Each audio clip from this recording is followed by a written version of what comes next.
Good evening to each and everyone. My name is Alchidit Ramalan, the first reporter in the Krebs cycle or the citric acid cycle in biochemistry. So let's get started. The citric acid cycle, also known as the Krebs cycle or TGA cycle, is a central pathway in an anaerobic metabolism. It plays a vital role in converting nutrients such as carbohydrates, fats, and proteins into usable energy in the form of ATP. This cycle occurs in mitochondria and begins when acetyl-CoA with oxaloacetate to form citrate. Through a series of reactions, citrate is gradually broken down, releasing carbon dioxide or CO2 and producing energy-rich molecules NADH and the FADH2.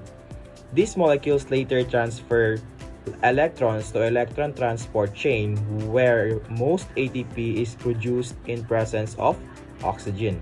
So although oxygen is not directly used in citric acid cycle, the cycle depends on oxygen because NADH and FADH2 must be oxidized during oxidative phosphorylation. This is why the citric acid cycle is considered indirectly linked to oxygen. So, the citric acid cycle is described as amphibolic, meaning it functions in both catabolism and anabolism. So, what is catabolism? Catabolism is the process of breaking down molecules to release energy, while anabolism providing intermediate for biosynthesis. Several intermediates of cycles or the citric acid cycle are used to form amino acid, fatty acid, glucose, nucleotides, and hemigroups, making the cycle essential not only for energy production but also for growth and repair. One important anabolic rule is involved in conversion of oxaloacetate to malate and then to pyruvate, producing NADPH. NADPH is essential for fatty acid synthesis and other biosynthetic reaction. So, why oxygen is still essential in this cycle? In citric acid cycle, energy is captured in the form of NADH and the FADH2. So, these molecules carry high energy electrons. So, the NADH and FADH donate electrons in the electron transport chain. The oxygen acts as the final electron acceptor. This process forms water or H2O and regenerate NAD+ and the FAD.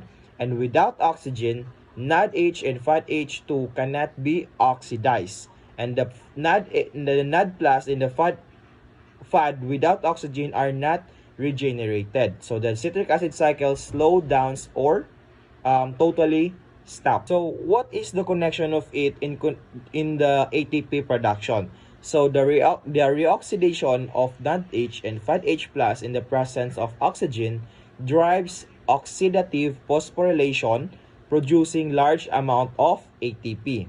Thus, the amount of ATP produced from glucose depends on the availability of oxygen, amount of NADH and FADH2 to generate in the citric acid cycle.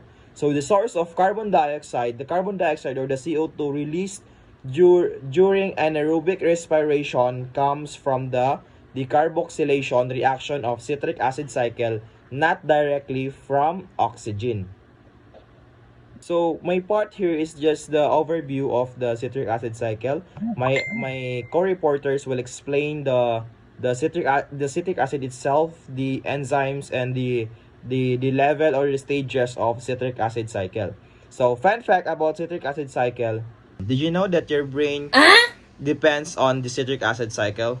Yes, the brain relies heavily on ATP produced through this cycle to function properly. So citric acid cycle is very important in our lives. That will be all. Thank you for listening and thank you for watching this video report.